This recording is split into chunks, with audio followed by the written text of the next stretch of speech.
Everyone, my name is Aline, and this is my affirmative speech. The saying, don't judge the book by its cover. It's very interesting to me, and I believe it's very applicable to the speech today. Ask yourself, when you see this image, what do you think? If, like many of us, you see like this lady looks very innocent, you're not wrong. We all have stereotypes. But what if I tell you this lady was a serial killer? According to their researcher, Marcy Harrison, 90% of female serial killers are white, they have high education, they have a caregiver role, they're married, they have children. For this reason, they pass undetected in our society. So today, I'll inform you about the life of the serial killer, Nanny Doss. First, I'll be talking about her early life, her adult life, eventually how she got arrested. So let's get started with her early life. According to the author Tori Telfer, Nancy Hayes was born in 1906. Her family was very big. They grew up in a farm in Alabama. And her parents were very strict, especially her father. He was even abusive.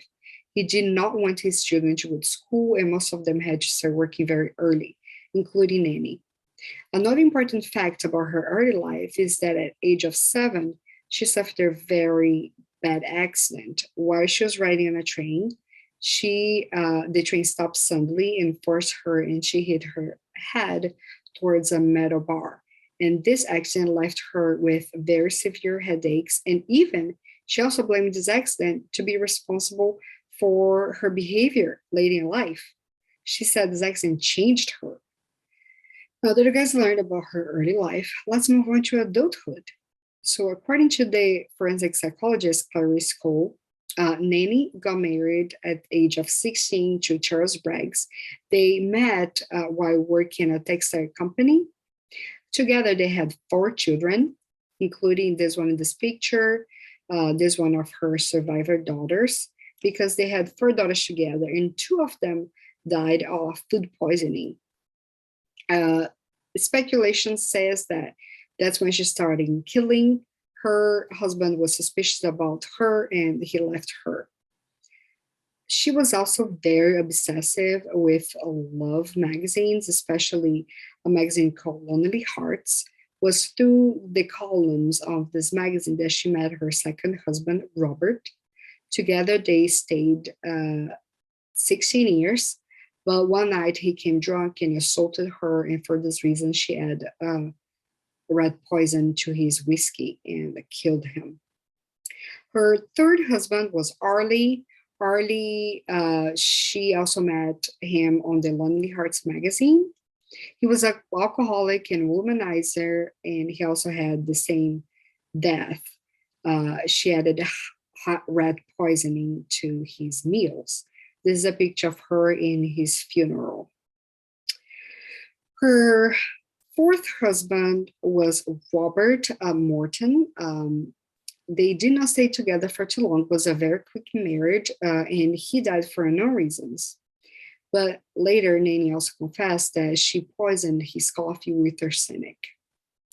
And this is a picture of her and Richard. But she had, now that I talked to you about this husband, let's find out how she got arrested. So she had her fifth husband, Samuel Dawes. Samuel Dawes was a very religious man, and he did not like the stuff that she did, reading romance magazines, all these Lonely Hearts magazines and things, and she got very bored of him. And she started poisoning his cakes. So she made a cake for him, she poisoned it, but he didn't die first. So he went to the hospital, stayed a long time there, and he was treated. The doctors took care of him, and he got back home. But she tried again, and then she succeeded. She added arsenic to his coffee. The doctor that treated him for that period got very suspicious and asked for he asked for autopsy, and that's when he found out that he had a very high amount of arsenic on his body. And then that's how they found out that she was a serial killer, and she was arrested in Oklahoma for the murder of her 4 husbands.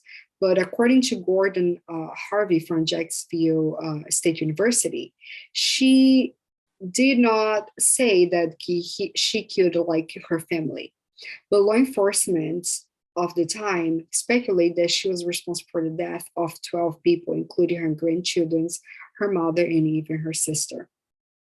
She died of leukemia in 1965, and as we could see, Nanny Dawes was a very dangerous serial killer. She, for this reason, like she was a woman, and for most part, people did not suspect of her. They all, like neighbors and everything, they always thought she was a good woman. She was take care of everyone. And it is very interesting to me when the first time that I saw her, because she totally does not raise suspicion, and because we never know what to expect for people, because they're just like, we cannot judge people. We never know. And it's just, people are just like book covers, truly. Thank you.